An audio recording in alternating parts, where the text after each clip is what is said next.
the hands together. The bottom loops go over the ankles. Wrists go through the other loops.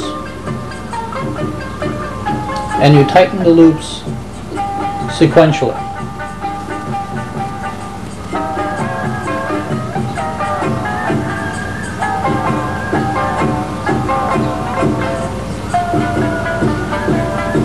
Then pass the cord under the ankles, making a bend in the line, passing it back. Now tying the ankles together with a double overhand knot. We're tying this knot on the top so that you may see how we're doing it, but usually you'd put the knot on the bottom so the subject could not reach the knot with his fingers and untie it. He could be then tethered to a pole, hanged from a beam, or whatever the samurai wanted to do to him. This is the standard way of tying with a cuff. Wrists are through the loops. Now you bring the lines up, over, and down to make sure the wrists aren't pulled apart. You then twist the cords on the bottom and bring one up through between the forearms. Pull them tight, make double bends in the lines, and tie them together on the top with a double overhand knot. Again, we would usually tie these beneath the wrists so that he cannot reach them with his mouth. The remaining cord can be braided to make the line shorter.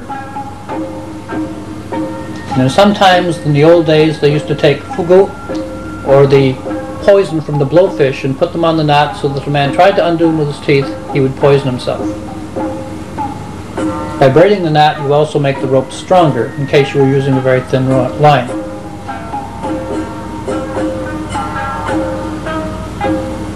In this case, we are undoing the loop, straightening the cord out, testing to make sure that the knots are tight, and now we're going to show you how to put someone tight to a pole or a tree.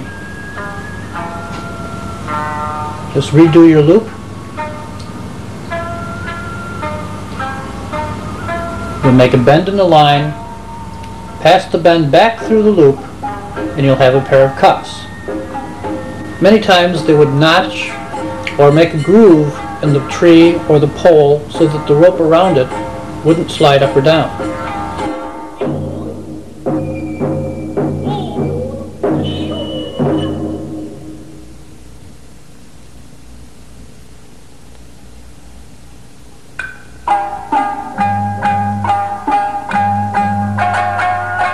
Once you have the cuffs, just have your suspect put his hands through the loops,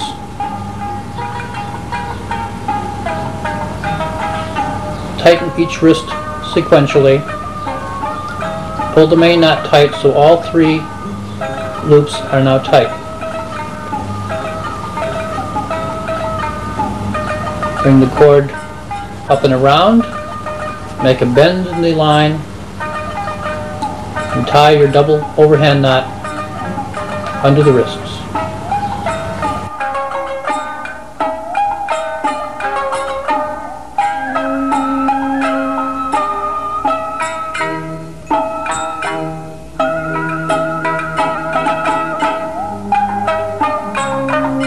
This is a stack tie, which is one of the most important and often used ties in HojoJutsu.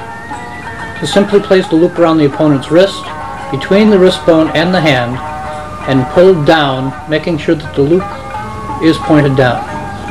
Hold the loop with your thumb so it won't move, and loosen up. Extend the cord. Twist the cord against itself 90 degrees, then 90 degrees more, and slip it over the top of the wrist. Snug it up, pull down, bring the line underneath the hand and up the back of the hand.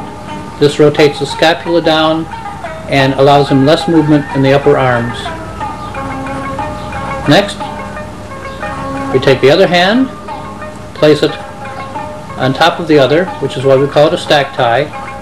Wind the cord again around that wrist between the hand and the wrist bone. Make another ½ inch by rolling the cord along. Place it over the hand. Pull it tight. Now we make a bend in the line. Pass it underneath the wrists.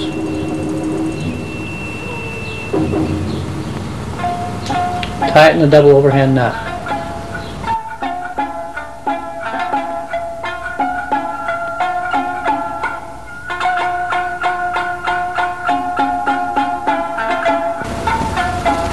After the knot is tied on the wrists,